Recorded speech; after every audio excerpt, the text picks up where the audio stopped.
फिर कौन सा फैसला होना है सर? वही फैसला होगा फिर।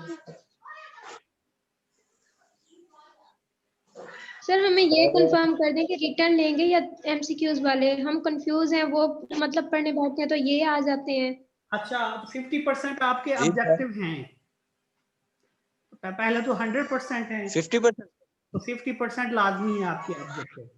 सर ये तो गलत बात है, पहले कह रहे थे आने ही एमसीक्यूज, अब फिर से कह दिया जब 10 दिन रह गए हैं, 10-15 दिन। हमारे साथ ज्यादती हो रही है सर, ऑनलाइन सर पढ़ा अगर के सर 80 मार्क्स का पेपर है, सर 80 मार्क्स का पेपर है तो उसमें एमसीक्यू कितने मार्क्स के होंगे? 80 मार्क्स का पेपर है तो क्या होंगे, 40 एमसीक्यूज सर होंगे आपके शॉर्ट क्वेश्चन। तो वो 40 मार्क्स के होंगे और 40 मार्क्स का ऑब्जेक्टिव होगा। नहीं, 2 नंबर का होगा एक एमसीक्यूज। सर जी माइनस मार्किंग भी होगी? नहीं सर मैं ये पूछ रही हूँ, अगर रिटर्न में होता है सब्जेक्टिव ऑब्जेक्टिव दोनों होंगे तो हमारी सब्जेक्टिव कितने मार्क्स की होगी? 40 मार्क्स। 40 की 40। अच्छा बेटा, पेपर के लिए ये 3 क्वेश्चन कर लें। सर जी इनको समझाने के लिए ना अलग लेक्चर कंडक्ट करें, इनको बता भी दिया कि एमसीक्यूज आएंगे सर, ये फिर भी बहस करी जा रही है।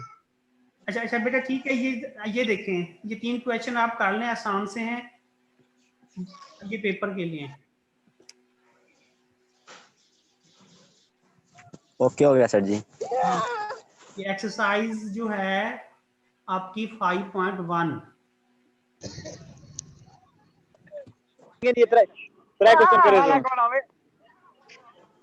ठीक है। सर जी अगर पेपर में अब सब्जेक्टिव भी आएगा तो कितने क्वेश्चन आएंगे बड़े? सब्जेक्टिव आपके 40 नंबर का होगा। 40 नंबर मीन ये होता है कि 20 नंबर के लॉन्ग होंगे, 20 नंबर के आपके शॉर्ट होंगे। अच्छा सर जी, फिर तो ना ही होवे।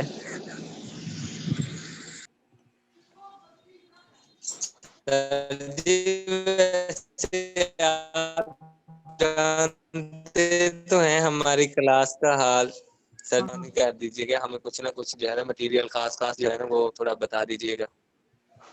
ऐसे ही है, मुझे तो पढ़ने नहीं वाले लगता तो कि नहीं है, पढ़ने वाले तो आप सारा पेपर ना बता दें सर, कौन कौन सा आने वाला है। तो आप नंबर नहीं यार लेने तू वाले, बस आपको बता दूं भाई कौन कौन सा बता भी दूं तो फिर भी नहीं आएगा आपको। सर जी ग्रुप सर में बता। सर ग्रुप में बता दीजिएगा सर। यस सर है तो सही, आपको कुछ ना कुछ पता तो चले कि ये क्वेश्चन आएगा, ये क्वेश्चन करना है, ऐसे क्वेश्चन होगा। जी सर, ये अगर पता चल जाए ना तो इंशाल्लाह हम सर कोऑपरेट कर लेंगे, हम मतलब कर लेंगे फुल। अच्छा नेक्स्ट आपका टॉपिक है sequence and series. Sequence and series क्या होता है? Sequence and excuse me series sir, काफी सारे क्वेश्चन डाले हुए हैं मैंने, तो इसको अच्छी तरह देखिए। सर सीक्वेंस क्या होती है और सीरीज क्या है? सीक्वेंस और सीरीज में क्या फर्क है? ये सिर्फ आपको इस बीएस के लिए, इस कोर्स के लिए नहीं, ये चैप्टर आप जब आप ये करते हैं, टेस्ट देते हैं पीपीएससी के या दूसरे टेस्ट एनटीएस के, इसमें से 5 से 10 क्वेश्चन आए हुए होते हैं इस चैप्टर में से। तो सीक्वेंस एंड सीरीज क्या है? सीक्वेंस को हम प्रोग्रेशन भी कहते हैं।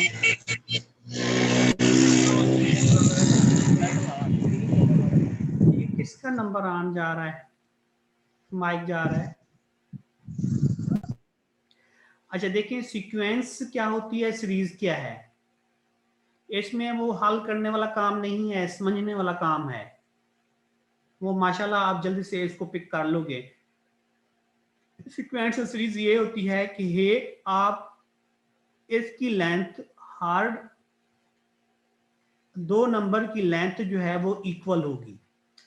जैसे 1 और 2 की लेंथ 1 है, 2 और 3 की लेंथ जो है डिस्टेंस 1 का है, 3 और 4 का डिस्टेंस भी 1 का है। इस तरह के नंबर होंगे और इसके दरमियान में आप कामाज लगाएंगे, वो सीक्वेंस होगी। ठीक हो गया। ये किसका माइक है? तो नेम नोट करो, कौन है? बुशरा, इसको देखो कौन है। माइक ऑफ कर दो यार। सर ये जवेद है, जवेद। तो जवेद क्यों बोंगे मार रहा है ऐसे? पास नहीं होना इसने? सर जी ये बाजार में फिर रहे हैं। तो बाजार में तो फेरे हैं, तो माइक बंद कर दें। क्या एफिशिएंसी मारने की जरूरत है इनको? माइक बंद कर दो यार। सर पहली बार बाजार में फिर रहे हैं, लगता तो ऐसे।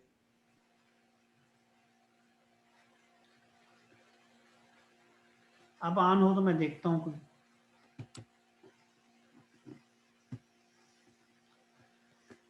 अच्छा, सीक्वेंस देखें। सीक्वेंस में आपने क्या करना है, 1 2 3 4 और उसके बीच में जो होगा आपका क्या है, कामाज आना चाहिए। यानी कि इसका डिस्टेंस, हर टू नंबर का डिस्टेंस सेम हो और दरमियान में कामाज हो, तो उसको हम सीक्वेंस कहते हैं। जैसे यहाँ पर देखें कि इसको भी आपने देखा है, इसको भी देख लें कि 1 4 7 10 up to so on nth term.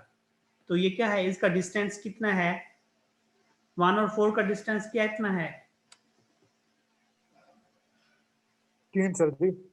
3 है। 4 और 7 का डिस्टेंस कितना है? इसका भी 3 है सर।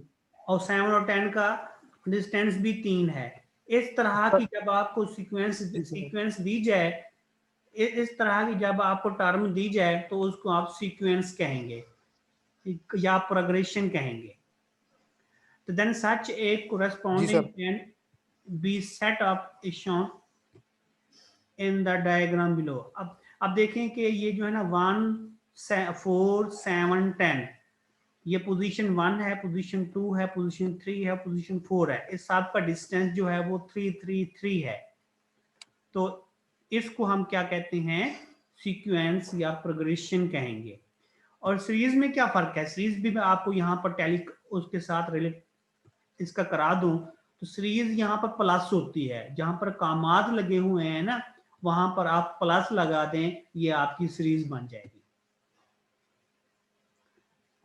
ठीक है बेटा, क्लियर हुआ पॉइंट या नहीं? जी सर। जी सर जी, क्लियर हो गया। तो सीरीज और सीक्वेंस में क्या फर्क है? प्लस का सर। प्लस का और कॉमे का। और सीक्वेंस में कामाज आते हैं और सीरीज में क्या आएंगे? प्लस आते हैं। कॉमर्स की जगह प्लस आते हैं। ठीक हो गया। अब जी सर जी। सारी जो टर्म है ये देखना आपने, कि आपने ये देखना है। हाँ, यहाँ पर एक चीज और भी बता दूं आपको। ये एग्जांपल है ना, ये आपने देखी है कि 1 4 7 10 up to so on nth। अब ये जो पहली टर्म है, इसको हम फर्स्ट टर्म कहेंगे। जो 1 जो है पोजीशन 1 पे है ना, ये 4 पोजीशन 2 पे है, 7 पोजीशन 3 पे है, 10 पोजीशन 4 पे है। अब ये आपकी फर्स्ट टर्म है, ये सेकंड टर्म है, ये थर्ड टर्म है, ये फोर्थ टर्म है। इसको हमने लिखना कैसे है? इसको हम ऐसे लिखेंगे कि ये ए से डिनोट करते हैं। A1 इक्वल टू है 1, यानी कि फर्स्ट टर्म आपकी 1 है, और A2 जो है वो इक्वल टू 4 है। ओके हो गया। अब A4 अगर मैं यहां पर लिख दूं, ये किसके इक्वल होगा? कि कौन बताएगा? 10 सर। 10 है।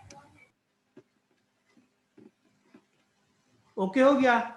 अगर मैं यहाँ लिखता तो लिख दूं कि आपकी ये नेथ टर्म जो है वो आपकी 20 ना लिखूं, आपकी 30 लिख दूं यहाँ पर। तो आपकी nth टर्म जो है 30 है, तो nth टर्म को कैसे लिखेंगे? a n equal to 30। अब टर्म का पता चल गया है? Yes sir. अब मैं यहाँ पर एक थोड़ी सी और आपको एक्सप्लेन कर दूं, तो मैं आखिर वाला डिजिट जो है ना वो खत्म कर रहा हूँ।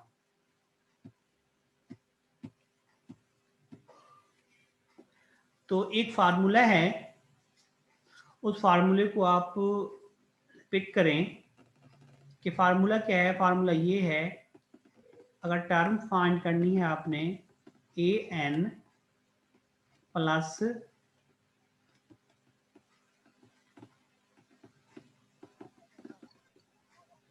D plus A N minus 1।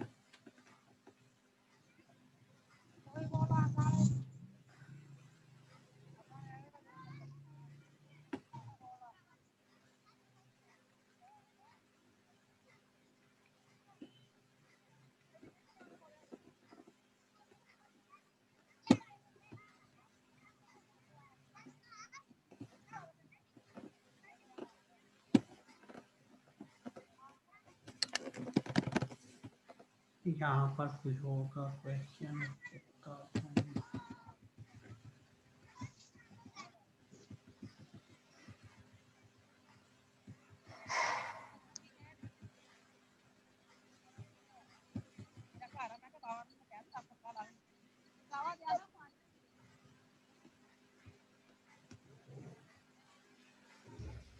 हाँ यहाँ पर है।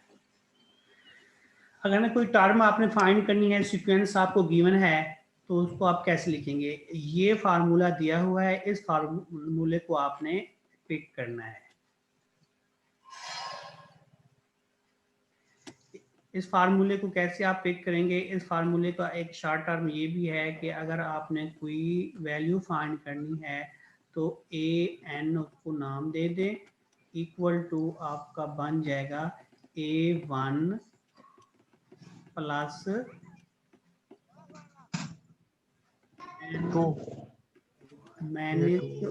-1D n-1D। D क्या है? D डिस्टेंस को कहते हैं। जैसे 1 2 3 4 का डिस्टेंस जो तो अब 1 1 1 था, और दूसरी एग्जांपल में 1 और 4 7 और 10 का डिस्टेंस 3 था, उसी को आप D कहेंगे। अच्छा, इस एग्जांपल में आपने देखा था, मैं वही एग्जांपल को आपको लेके जा रहा हूँ उसी एग्जांपल में।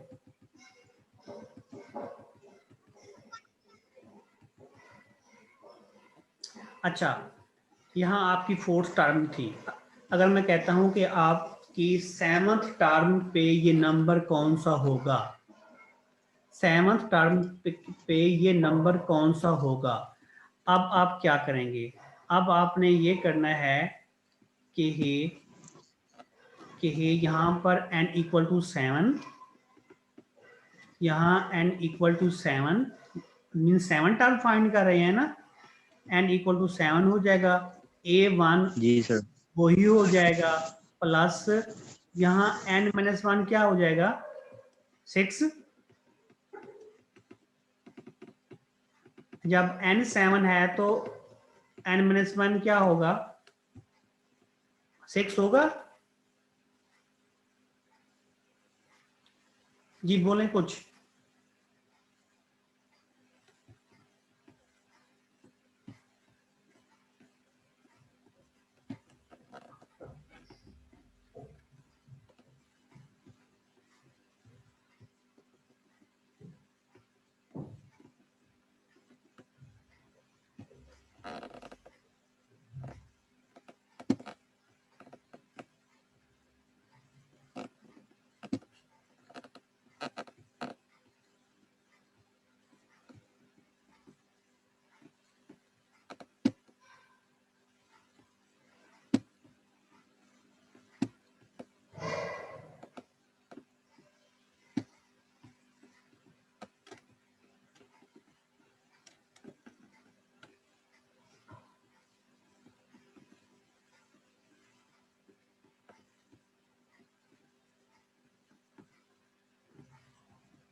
सर जी आवाज बिल्कुल नहीं आ रही है आपकी। जब आप नहीं बोलेंगे तो क्या आवाज आएगी आगे से भी? हाँ सर जी हमें तो आवाज बिल्कुल नहीं आ रही, हम क्या बोले। तो आप बोलते ना, तो पूछ पूछ के थक गया हूँ, आप बोल नहीं रहे थे। सर जहाँ पे समझ आवाज नहीं आ आएगी रही सर। सर जी समझ ही नहीं है कि क्या बोलें। हाँ समझ ये है कि आप जो है ना कलर कहाँ है, तो आप ये फार्मूला अपने पल्ले बांध लें कि फार्मूला ये है कि AN इक्वल टू है A1, पूछूंगा ये माइंड में रखो या लिख लो कहीं पे, आगे है N-1 इंटू D। D क्या है? डिस्टेंस है। फिर बता रहा हूं, ये D जो है आपका डिस्टेंस है। अब इसी एग्जांपल को हम फॉलो कर रहे हैं। आपने कहा कि फोर्थ जो टर्म है वो 10 है। अब मैं कहता हूं कि आपकी जो सिक्स टर्म है वो क्या होगी? कौन बताएगा? यहाँ डायरेक्ट बता दे मुझे कोई।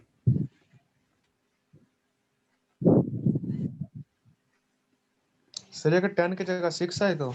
नहीं नहीं नहीं, हाँ नहीं नहीं, ये आपकी फोर्थ टर्म है। फोर्थ टर्म आपकी सर जी आवाज कट कट के आ रही है आपकी। हाँ आपकी फोर्थ सर टर्म सही जो आ है रही है आवाज आपकी, जी। सही तो आ रही है सर आवाज। हाँ बस ऐसे ये पढ़ने वाले नहीं बन रहे ना, ये आवाज भी कटेगी। जब स्कॉलरशिप की बारी हो तो सबकी आवाज ठीक आ जाती है। सही बात है सर सर। सर जी जी आपने सर कहा जी। था ये यूनिट करना नहीं है, लेकिन अभी आप ये यूनिट भी करवा रहे हैं। आ आएगी सर 17 हाँ 14 नहीं 17 नहीं आएगा बेटा। ये कौन 16। बताएगा और कौन बताएगा? सर आप 6 की बात कर रहे हैं ना सर? हाँ हाँ जी जी, सिक्स टर्म की 16 सर। 16 आएगा। आपकी जो सिक्स टर्म पे यहाँ पर 16 वैल्यू आएगी, तो यही 16 आप इस फार्मूले के जरिए देखें, सिक्स टर्म निकालें, 16 आंसर आता है या नहीं। अब मैं क्या बताऊं कि ये आपने क्या करना है, सिक्स टर्म निकालनी है। Six term mean n equal to 6 put करेंगे। n जब यहाँ पर आपने 6 पुट करना है तो आपकी ये सिक्स टर्म बन जाएगी। इक्वल टू A1 क्या है आपका? A1 एज इट A1 लिखें अभी, प्लस ये n-1 क्या बनेगा? n हमने 6 पुट किया था तो ये क्या बन जाएगा? 5 सर जी। 5 बन जाएगा। और आगे d को मैं d लिख रहा हूं। अब आप बताएं इसका डिस्टेंस क्या है? इसका 3 सर। कितना है? 3 सर। 3। 3। 3 अब सर। d आपका क्या हो गया? 3 सर। 3 आ गया। ओके हो गया। A1 क्या है? A1 जो था उसकी वैल्यू 1 सर। 1 है सर। ओके, ये भी आपको पता है। अलग रही आवाज आपकी जो है ना कट ना जाए यहाँ पे। ओके हो गया। अब ये वैल्यू इसमें पुट कर दें। A1 इक्वल टू क्या आ गया? 1 प्लस 5 और D क्या है आपका? 3। अब इसको 3 हल सर। करें, आंसर 16 आता है। सर यस सर आता है 16। जी सर। ठीक है, ये 5 3 डायरेक्ट के आप साथ निकाल मल्टीपल हो सकते हैं। प्लस हो रहा है। अच्छा, ये तो मैंने वैल्यू दी है बहुत जो है ना शार्ट। अगर मैं यहां पर वैल्यू दे दूं आपको, वैल्यू दे दूं 21, 21 निकालते निकालते फिर आपका टाइम यहां पर ज्यादा लगेगा। अगर ऐसे निकाल रहे हैं, ऐसे अगर इस फार्मूले से निकालें तो 5 मिनट भी नहीं लगेंगे, आपके 2 मिनट में ये वैल्यू आ जाएगी। कौन अब मुझे बताएगा कि 21 की वैल्यू क्या आ रही है?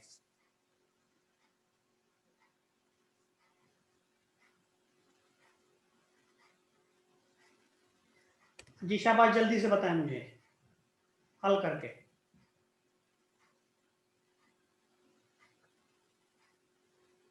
सर 61 आंसर आ रहा है। 61 आंसर आ रहा है।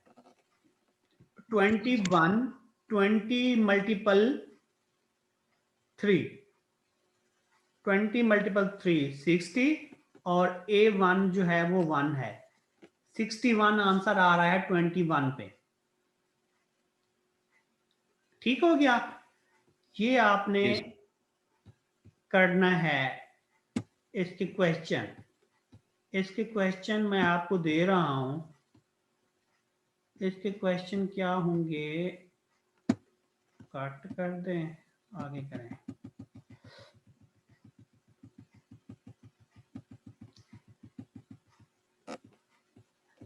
अब यहां पर देखें, वो कहते हैं find the sequence an-1 equal to n+1 and A4 जो है इक्वल टू 14 है। हमने फाइंड क्या करना है, हमने वैल्यू फाइंड करनी है, सीक्वेंस फाइंड करना है। अब 14 को आप लिख सकते हैं। 14 को कैसे लिखेंगे, सॉरी 4 को, 4 को आप इस फॉर्म में लिख सकते हैं। ये नहीं पता चलेगा अभी यहाँ पर, तो यहाँ पर नहीं चलेगा आपको।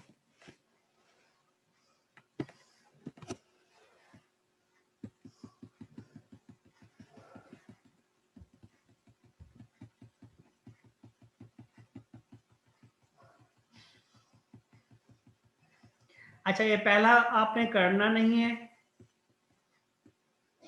ये पहला क्वेश्चन करना नहीं है, ये वाला क्वेश्चन आपने करना है। तो यहां पर क्या पूछ रहा है,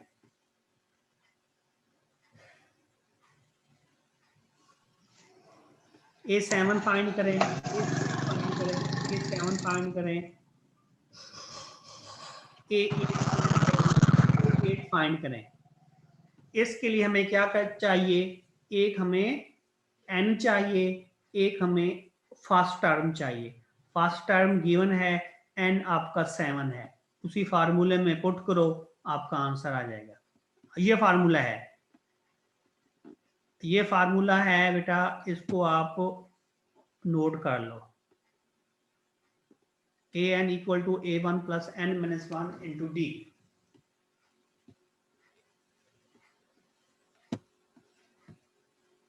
ठीक हो गया। और ये क्वेश्चन आपने करने हैं, ये हैं सीक्वेंस के। तो इसके बाद आपने टर्म को देखना है।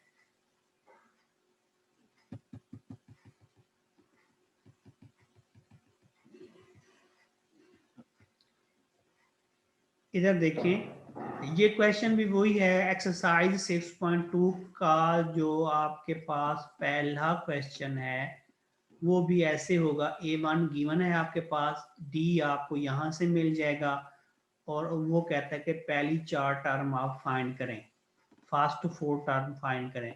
पहली टर्म तो गिवन है, बाकी आप 3 टर्म आपने फाइंड करनी है। वो कैसे फाइंड करेंगे, इस फार्मूले से आपने फाइंड करना है, जो फार्मूला मैंने बताया है, an equal to A1 plus n-1 into D। ये 2 मिनट का काम है, ये कर लीजिएगा। तो दूसरा पार्ट भी इसी तरह का है, तीसरा पार्ट भी इसी तरह का है।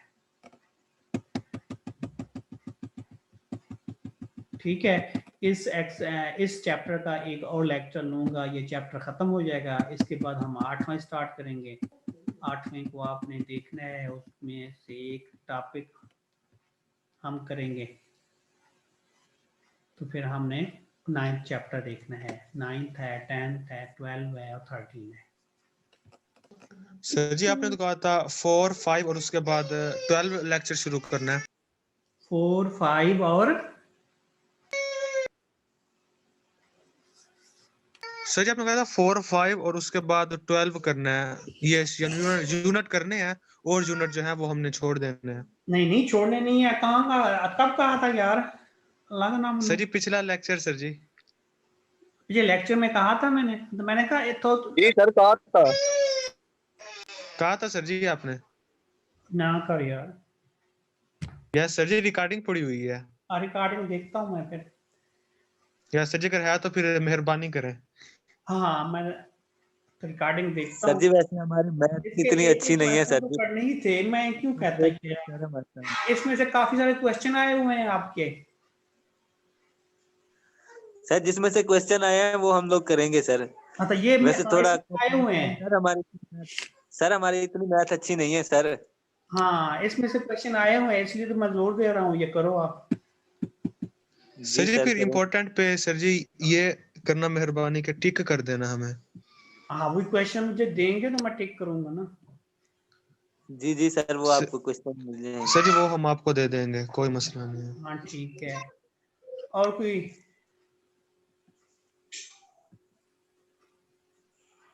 सर जी वैसे जो एमसीक्यूज वाली वो आपने सर जी पीडीएफ दी हुई है, वैसे एमसीक्यूज यहाँ से आने हैं ना?